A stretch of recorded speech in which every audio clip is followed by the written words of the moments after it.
ಹಿರಿಯರಾದಂತಹ ಇವ್ರ ಕಾಕ ನಮ್ಮ ಲೆಟರ್ ಕೊಟ್ಟಿದ್ರು. ಇಲ್ಲ ನೀವು ಸಮುದಾಯಗಳಿಗೆ ನಮ್ಮ ಸಮಾಜಕ್ಕೆ ಅನ್ಯಾಯ ಆದಾಗ ಪ್ರತಿಭಟಿಸ್ತಕ್ಕಂಥ ಕೆಲಸ ಮಾಡ್ತಾ ಇದ್ದೀರಿ, ಇಡೀ ರಾಜ್ಯ ತುಂಬೆಲ್ಲ ತಮ್ಮ ಚಳವಳಿ ನಾವು ನೋಡ್ತಾ ಇದ್ದೀವಿ ಅಂತಕ್ಕಂಥದ್ದನ್ನ ಹೇಳೋದ್ರ ಜೊತೆಗೆ ಲೆಟರ್ ಕೊಟ್ಟಾಗ ನಾವೀಗ ತಾಲೂಕು ಸಂಚಾಲಕರ ಗಮನಕ್ಕೆ ತಗೊಂಡಿದ್ವಿ, ರಾಜ್ಯವಾಗಿ ತಗೊಂಡ್ಬಂದ್ವಿ. ಅವರು ಧಾರವಾಡದವ್ರ ಜೊತೆಗೆ ಕೂತು ಎಲ್ಲರೂ ಚರ್ಚೆ ಮಾಡಿದ್ದರಿಂದ ಇವತ್ತ ಇದನ್ನು ಪ್ರತಿಭಟನೆ ಮಾಡಬೇಕು. ಪ್ರತಿಭಟನೆ ಅಂದ್ರೆ ಆಡಳಿತ ಯಂತ್ರಗಳನ್ನ ಎಚ್ಚರಿಕೆ ಮಾಡ್ತಕ್ಕಂಥ, ಯಾವಾಗ ಅಧಿಕಾರಿಗಳ ಹರಿ ತಪ್ಪಿರ್ತಾರ ಅವಾಗ ನಾವು ಚಾಟಿಯಲ್ಲಿ ಕೊಡ್ತಕ್ಕಂಥದ್ದು ಹೋರಾಟಗಾರ ಮಾಡ್ಕೊಂಡು ಬಂದಿದ್ದೀವಿ. ಅದರ ಇದು ಬಹಳ ಜನ ಮಾತಾಡಿದ್ರು, ಗುಣಿಪೇಟೆ ಗ್ರಾಮಸ್ಥರೆಲ್ಲರೂ ಇದೇನು ಪಂಚಾಯತ್ ಏನು ತುಗುಲಕ್ ಆಡಳಿತ ಗೊತ್ತಾಗತ್ತ. ಮೊಹಮ್ಮದ್ ಬಿನ್ ತುಗುಲಕ್ ಆಡಳಿತದಲ್ಲಿ ಹೆಂಗ್ ತಾನು ಮನಸ್ಸಿಗೆ ಬಂದಂಗ ಅಂದಾ ದರ್ಬಾರ್ ಮಾಡ್ತಿದ್ದಲ್ಲ, ಆ ರೀತಿ ಗ್ರಾಮ ಪಂಚಾಯತಿಯಲ್ಲಿ ಇವತ್ತು ಗುಣಿಪೇಟೆಯಲ್ಲಿ ಅಂದಾ ದರ್ಬಾರ್ ಬಹಳ ದೊಡ್ಡ ಪ್ರಮಾಣದಾಗ ಐತೆ ಅಂತ ನಮ್ಮ ಮೇಲ್ನೋಡು ಕೆಳಕಂಡು ಬರ್ತಾ ಇದೆ. ಎಲ್ಲರೂ ತಮ್ಮ ಅಭಿಪ್ರಾಯಗಳನ್ನ ಹಂಚ್ಕೊಂಡಾಗಿದೆ. ಯಾರ್ದೋ ಆಸ್ತಿ ಯಾರಿಗೆ ಮಾಡೋದು, ಅದಕ್ಕೆ ಪಿಡಿಒ ಸಾಹೇಬ್ರ ಒಂದು ಆಸ್ತಿ ಒಬ್ಬರಿಗೆ ಮಾಡ್ಬೇಕಾದ್ರ ಆ ತಂದೆಗೆ ಎಷ್ಟು ಜನ ಮಕ್ಕಳ, ತಹಶೀಲ್ದಾರರಿಂದ ವಾಸ ಸರ್ಟಿಫಿಕೇಟ್ ಇರ್ತದ, ಆ ವಾಸ ಸರ್ಟಿಫಿಕೇಟ್ ಪ್ರಕಾರ ಅದನ್ನ ಮಾಡ್ತಕ್ಕಂಥದ್ದ. ಯಾರ ಹಕ್ಕುಗಳಿದ್ರಂದ್ರ ಹಣ್ಣುಗಳಿಗೆ ಆಸ್ತಿ ಬಿಟ್ಟುಕೊಡೋದ್ರಂದ್ರ ನೀವು ಮಾತಾಡೋದು ಮಾಡ್ತಕ್ಕಂಥದ್ದು ಇದು ಸರ್ಕಾರ. ಇದು ಬಿಟ್ಟು ಯಾರೋ ಬಂದು 20 ಸಾವಿರ ಕೊಡ್ತಾರ ಬಂದ ತಕ್ಷಣ ಮನುಷ್ಯ ಬಂದಾಗ ಇಲ್ಲೇ ಕೂತಾರ ಪಾಪ ಇಬ್ರು ಆಸ್ತಿದಾರ. ಒಂದು ವಿಷಯ ಒಂದು ಆಸ್ತಿ ಒಳಗೆ 2 ಮಂದಿ ಬಡದಾಡ್ಬೇಕು. ನೀವು ಕೊಟ್ಟಿರ್ತಾರ, ಇವ್ರಿಗೂ ಕೊಟ್ರಿ ಅವ್ರಿಗೂ ಕೊಟ್ಟಿರ್ತಾರ. ಪಂಚಾಯತ್ ಅವ್ರು ಏನಂತ ತಿಳ್ಕೊಂಡ್ರಿ ನೀವು? ಯಾರು ಬೇಕಾದ್ರೆ ಆಸ್ತಿ ಉತ್ತಾರ ಎಲ್ಲಿ ಬೇಕಾದ್ರೆ ಕೊಟ್ರ ನಾಳೆ ಸಮಸ್ಯೆಯಲ್ಲಿ ಎದುರಿಸೋರು ಯಾರು? ಅದಕ್ಕ ಇಲ್ಲಿ ಸುಮಾರು 57 ವರ್ಷ 57 ಕಾಗಪತ್ರ 24 ಕಾಗಪತ್ರ ಸರಿಯಾಗ್ಯಾವ. ಆ ಕಾಗಪತ್ರ ಹೆಂಗ್ ಒಂದೇ ಇದಕ್ಕಿದ್ದಾಗ ಆಸ್ತಿದಾಗ ಮಾಲಕರು ಇರ್ತ ಬಗ್ಗೆನ ಹೆಂಗ್ ನೀವು ಏನು ಏನು ಭೂಮಿ ಒಡೆಯ ತೆಗೆದ ಜೂನಿಪೇಟೆ ದೊಡ್ಡ ಭೂಮಿಟ್ಟು ಒಟ್ಟು ನೀವು ಯಾವ ಜಾಗದಾಗ ಪಟ್ಟಗಳು ಉತ್ತಾರ ತೆಗೆದ ಇಂದಿರಾ ಗಾಂಧಿ ಹೆಂಗ್ ಮಾಡಿದ್ರು, ಯಾರ್ಯಾರು ಜಮೀನು ಹೋಗ್ತಿಲ್ಲ ಅವ್ರಿಗೆ ಜಮೀನು ತೆಗೆದು ಮಾಡಿಬಿಟ್ಟಲ್ಲ. ಹಂಗ ನೀವು ಯಾರ್ಯಾರು ಆಸ್ತಿ ಯಾರ್ಯಾರು ನಿಮ್ಗ ತೆಗೆದ ಅಂದ್ರೆ ಹಂಗ ಏನಾರು ಮಾಡಿಬಿಟ್ರೆ ಹೆಂಗೇನ ಹೊಸ ಕಾಯ್ದೆ ಏನಾರು ಇಲ್ಲೇನ ರಾಮದುರ್ಗ ತಾಲೂಕಿ ಜುನಿಪೇಟೆ ಒಳಗೆ ಹೊಸ ಕಾಯ್ದೆ ತಂದಿದ್ರು ನೀವೆಲ್ಲರೂ ಕುಡಿಕೆ ಕಾಸು ಆರ್ಸುಗಪ್ಪ ಯಾರು ಸಿಗ್ತೈತೆ ಅವ್ರು ಶಿವರಿಗೆ ಅಂದಂಗ ಆಗಿಬಿಡುತ್ತೆ ಅಂದಂಗ ಆಗ್ತದ. ಯಾಕಂತಂದ್ರೆ ಮನುಷ್ಯರಾಗಿ ಬಾಳ್ವೆ ಮಾಡ್ಬೇಕಾಗೈತಿ. ಒಬ್ರಿಗೊಬ್ರನ್ನ ಅಣ್ಣ ತಮ್ಮರು ಬಂಧು ಬಳಗ ಅಂತಕ್ಕಂಥದ್ದು ಬದುಕಬೇಕಾಗೈತಿ. ಮನುಷ್ಯ ಇರೋದು ಕೇವಲ 50 ವರ್ಷ 50 ವರ್ಷ ಏಜ್. 50 ವರ್ಷದಾಗ ಎಲ್ಲ BP ಶುಗರ್ ಏನೋ ಬಂದು ಕೈ ಆಗ್ತಾವ. ಅಂತದ್ರೊಳಗೆ 50 ವರ್ಷ ನೆಮ್ಮದಿಯಾಗಿ ಬದುಕಲಕ್ಕ ಅವ್ರಿಗೆ ಜಾಗ ಇಲ್ಲಂದ್ರೆ ಮತ್ತೆ ಏನ್ ಮಾಡ್ಬೇಕು? ಎಲ್ಲ ಈ ಜಾಗಗಳು ಹಂಚಿಕೆ ಒಳಗೆ ಈ ರೀತಿನೂ ತಾರತಮ್ಯ ಮಾಡಿದ್ರ ಹೆಂಗಾಗ್ತೈತಿ? ಒಬ್ಬರಿಗೆ 60 ರಿಂದ 40 ಸೈಟ್ ಕೊಟ್ರಿ ಎಲ್ಲೂ ಜನತಾ ಪ್ಲಾಟ್ ಅದಾಗ ಮನುಷ್ಯಗೆ ಬಂದಂಗ 60 ರಿಂದ 40 ಅವ್ರಿಗೆ. ಯಾಕಂತಂದ್ರ ಈಗ ನಿಮಗೆ ಯಾರು ರೊಕ್ಕ ಹೆಚ್ಚು ಕೊಡ್ತಾರ ಜಾಗ ಹೆಚ್ಚು ಕೊಡಂಗಿದ್ರಂದ್ರ ನಾನು ಒಂದ್ 2 ಲಕ್ಷ ರೂಪಾಯಿ ಕೊಡ್ತಾರೆ, ನನಗೂ ಜುನಿಪೇಟೆದವ್ರು ನನಗೊಂದು ಜಾಗ ಕೊಟ್ಬಿಡ್ರಂಗ ಕೊಡಕ್ ಆಗ್ತೈತ್ರಿ?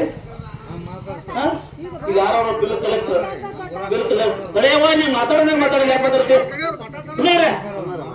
ನೀವು ಅವ್ರದ್ದು 50 ಆಸ್ತಿ ಪಾಪ ಅವ್ರ ಕಾಕ ಊರು ಸಲುವಾಗಿ ನಮ್ಮ ಸಮಾಜ ಸಲುವಾಗಿ ಸಮಾಜದಲ್ಲಿ ಗಟ್ಟು ತೆಗೆದ ಆಸೆ ಇಟ್ಕೊಂಡವ. ಸಮಾಜದ ಶೌಚಾಲಯಗಳು ನಮ್ಮ ಮಕ್ಕಳು ಹೆಣ್ಮಕ್ಳು ಶೌಚಾಲಯಗಳು ಟಾಯ್ಲೆಟ್ ಹೋಗ್ಬೇಕಂತ ಆಸೆ ಇಟ್ಕೊಂಡವ. ಆ ವರ್ಷದಿಂದ ಸುಮಾರು 65 ವರ್ಷ 65 ವರ್ಷದಾಗ ಒಂದು ಮನಸ್ಸು ಕಟ್ಕೊಂಡಿರ್ಬೇಕು. ನಮ್ಮ ಮನೆ ಹೆಣ್ಮಕ್ಳು ಶೌಚಾಲಯದಾಗ ಹೋಗ್ಲಿಪ್ಪ ನಾಲ್ಕು ತೆಗೆದ ಆಸೆ ಇಟ್ಕೊಂಡಿರ್ಬೇಕಲ್ಲ. ನೀವು 2002 ಕಟ್ಟದ ಪಾಪ 2022 ಇವತ್ತಿನ ಶೌಚಾಲಯಗಳು ಕೊಡಾಕಾಗಿಲ್ಲ ನಿಮಗೆ. ಮತ್ತೆ ಕೈಲಿ ಕಟ್ಕೋಬೇಕು, ರೂಲ್ಸ್ ಐತಿ, ಕೈಲಿ ಕಟ್ಬೋದು. ನಂತರ ಮಾಡ್ಕೊಂಡು ಹೇಳ್ತೀರಿ ನೀವು, ಕರೆಕ್ಟ್ ಹೌದಾ? ಮತ್ತೆ ಜಾಗಗಳ ಹಂಚಿಕೆ ಒಳಗ ತಾರತಮ್ಯ ಗಟ್ರಿಗೆ ಸದ್ಯಕ್ಕೆ ನಾವು ಅದೇ ಮುಗಿದ ತಕ್ಷಣ ಮಾಧ್ಯಮದವ್ರನ್ನೆಲ್ಲ ಸ್ನೇಹಿತ ಮಾಧ್ಯಮ ಮಿತ್ರರವರನ್ನೆಲ್ಲ ಕರ್ಕೊಂಡು ಒಂದು ನಮ್ಮ ಸಮಾಜಕ್ಕೆ ಹೋಗ್ತೀವಿ. ನಾವು ಗಟ್ರು ನೋಡ್ತೀವಿ, ಶಿಷ್ಯರು ನೋಡ್ತೀವಿ. ಈಗ ಬರೀ ನಾವು 15 ಹಣಕಾಸು ಅಂತ ಕೇಳತ್ತಿ ಬರೋದು. 15 ಹಣಕಾಸು ಬೇಡ, ನಾವು 11 ಹಣಕಾಸು ಆಯೋಗದಿಂದ ಬರೋಣ, 11 ಹಣಕಾಸು ರಚನೆ ಆಯೋಗದಿಂದ ಬರೋಣ. ಇಲ್ಲಿ ತಕ್ಕ ಪಂಚಾಯತಿ ಹುಟ್ಟಿದಾಗ ಹಿಡ್ಕೊಂಡು ಇಲ್ಲಿ ತಕ್ಕ ಎಸ್ಸಿದವ್ರಿಗೆ ಏನಾದ್ರು ಮಾಡಿದ್ದು ಒಂದು ಸಣ್ಣ ಉದಾಹರಣೆ ಸಿಗುತ್ತದೆ. ನಿಮ್ಮ ನಿಮ್ಮ ಒಂದು ನೌಕರಿ ಒಳಗೆ ಈ ಜುನಿಪೇಟೆಗೆ ಬಂದ ನಂತರ ಅವ್ರೇನೋ ಮಾಹಿತಿ ಕೇಳ್ಯಾರ, ಕಾಟಾಚಾರಕ್ಕೆ ಮಾಹಿತಿ ಕೊಟ್ಟು ಬಿಟ್ರಿ. ಎಲ್ಲ ಶಿವ ಎಂಟರ್ಪ್ರೈಸಸ್ ಅದೇನ್ ಬಿಲ್ ತಂದಿರ ಎಲ್ಲ ಅವಾಗ ಅವ್ರಿಗೆ ನಿಮ್ದು ಕಮಿಷನ್ ಸೇರಿ ಕೊಡ್ತೀರಿ, ತರ್ತೀರಿ, ಮುಗಿತದೆಲ್ಲ ಅದೆಲ್ಲ ಇರ್ತದೆ. ಅದೆಲ್ಲ ಪಂಚಾಯತಿ ಒಳಗೆ ಮಾಡ್ತೇವೆ. ಅವ್ರು ಕೇಳಿದ್ರು ಗಣಿತ ಸ್ಕೀಮ್ಗಳಿಗೆ ಏನು ಮಾಡಿದಿರಿ, SC/ST ಅನುದಾನ ಎದಕ್ಕೆ ಬಳಕೆ ಮಾಡಿದಿರಿ, ಒಂದು 4 ಮಂದಿ ಸತ್ತದ ರೊಕ್ಕ ಕೊಟ್ಟಿರಿ. ಅದ್ರ ಜೊತೆಗೆ ಈ ಊರಾಗ ಓದಾಕ, ಈ ಊರಾಗ ನಮ್ಮ ಸಮಾಜದವ್ರು ಓದಾಕ ಒಂದು ಏನಾರ ಓದಿನ ಸಲುವಾಗಿ ಏನಾರು ಕೊಟ್ಟಿರಿ. ಯಾರು ಸೈನ್ಸ್ ಮಾಡಕತ್ತಿದ್ರು ಕಂಪ್ಯೂಟರ್ ಲ್ಯಾಪ್ಟಾಪ್ ಅಂತ ಏನಾರು ಕೊಟ್ಕೊಂಡ ಓದುವ ತೆಗೆದು ಏನಾರು ಮಾಡಿದ್ರಿ ಅಂತದ ಏನಾರ ಓದಿಗೆ ಏನಾರ ಪ್ರೋತ್ಸಾಹ ಮಾಡಿದಿರಿ? ಏನಿಲ್ಲ.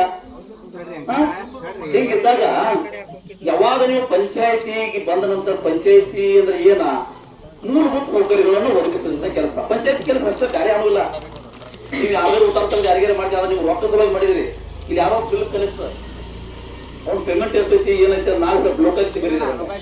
ಯಾಕಂತಂದ್ರ 3 ಕೋಟಿ ರೂಪಾಯಿ ಮನಿ ಕಟ್ತಾನೆ ಇವತ್ತಂದ್ರ ಪಾಪ ಇವ್ರು ನೋಡಿ ಇವ್ರಿಗೆ ಕೂತಾರೆ. ಈಗ ಇವ್ರ ಜಾಗ ಅವ್ರಿಗೆ ಮಾಡ್ಯಾನ, ಅವ್ರ ಜಾಗ ಇವ್ರಿಗೆ ಮಾಡ್ಯಾನ. ಅವ್ನ ಕಣೋದು 50 ಹೋಗುದು, ಅವ್ನ ಕಣೋದು 50 ಹೋಗುದು. ಇದು ನಿಮ್ ಗಮನಕ್ಕೆ ಐತೆ ಹೇಳೋ ಪಿಡಿಒ ಸಾಹೇಬ್ರು ಅಂತ ಐತಿ. ರೊಕ್ಕ ತಗೊಳ್ಳೋದು ಐತೆ.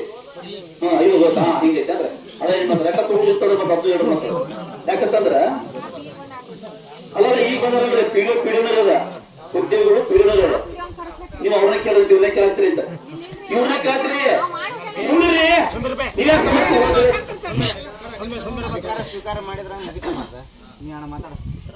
ಅದಕ್ಕಾಗಿ ಏನ್ SC/ST ದುಡ್ಡು ನೀವು ಪ್ರಾಮಾಣಿಕವಾಗಿ ಖರ್ಚು ಮಾಡಿದ್ದೀರಂದ್ರ ಎಷ್ಟು ಖರ್ಚು ಮಾಡಿದ್ರಿ, ಎಲ್ಲಿ ಖರ್ಚು ಮಾಡಿದಿರಿ?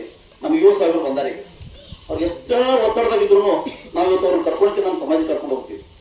ಯಾಕಂದ್ರೆ ಅವ್ರು ಬರಂಗಿಲ್ಲ ಹೆಚ್ಚು ವಿಶೇಷ. ಅವ್ರು ಯಾವಾಗ ಬರ್ತಾರ ನಾವು ಓಡಾಡ ಕೂತು ಬಾಯಿಗೆ ಪಡ್ಕೊಂಡಾಗ ಬರ್ತಾರ ಅವರೆಲ್ಲ ಮೇಲಾಧಿಕಾರಿಗಳು. ಅದೇ ತಕ್ಕ ಬರಾಕಲ್ಲ ಅವ್ರಿಗೆ. ಈಗ ತೋರಿಸ್ಬೇಕಲ್ಲ. ಇದು ಪಾಪ 2 ದಪ್ತರ ಕೊಟ್ಟರೆ ಅವ್ರಿಗೆ. ಅದ್ರಲ್ಲಿ ಒಂದೂ ಕೂಡ ನಾ SC ಕೊಳ್ಳೊಳಗ ಇಷ್ಟು ಫೀಟ್ ಗಟ್ರ ಮಾಡೀನಿ, ಇಷ್ಟು ಫೀಟ್ ಸಿಸಿ ರಸ್ತೆ ಮಾಡೀನಿ, ಇದೊಂದು ಕುಡಿ ನೀರಿನ ಸಿಂಟ್ಯಾಕ್ಸ್ ಕುಡಿಸೀನಿ ಅಂತಕ್ಕಂಥದ್ದು ಒಂದೂ ಬಿಲ್ ಇಲ್ಲ. ಅದ್ರ ನಾ ಎಲ್ಲ ಕಣ್ಣಾಡಿಸೀನಿ. 7,000 ಒಂದು ಬಿಲ್ ಅದ್ರಾಗ. ನಿಮ್ಮ ಬಿಲ್ ಏನ KV ಬಿಲ್ಲ, ಸಿಬ್ಬಂದಿ ವೇತನ, ಪಂಚಾಯತಿ ಮೆಂಬರ್ ಒಂದು ಇದ್ರದ ಅವೆಲ್ಲ ಬಿಲ್ಗಳು ಕೊಡ್ತೀರಿ. ಅವ್ರು ಪಂಡಿಗೆ ಕೊಡ್ಬೇಕು ನನ್ನ ಮಗಳು